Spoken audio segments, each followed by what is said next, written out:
Sir, હું સવારે ઉઠું ને ત્યારે મને પગ જમીન ઉપર મુકાતો જ નથી અને બહુ જ દુખે છે. તો મેં સ્ટીરોઇડના ઇન્જેક્શન પણ ઘણી જગ્યાએ લીધેલા છે, પણ ઇન્જેક્શન લઈએ ત્યારે જ રાહત થાય છે, પરમનન્ટ રાહત નથી થતી.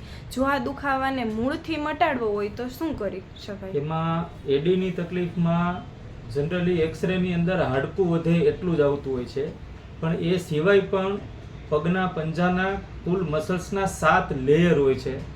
એ સિવાય પણ અમુક પ્લાન્ટર ફેશિયા હોય છે કે એ ટાઈટ હોય અથવા તો એની ઉપર સોજો હોય તો પણ દુખાવો છે એ વધતો હોય છે. એટલે એ સોજો અંદરથી જ્યાં સુધી નથી ઉતરતો ત્યાં સુધી તકલીફ એમને એમ રહે છે. એટલે દવા લઈએ ત્યાં સુધી જ સારું રહે છે.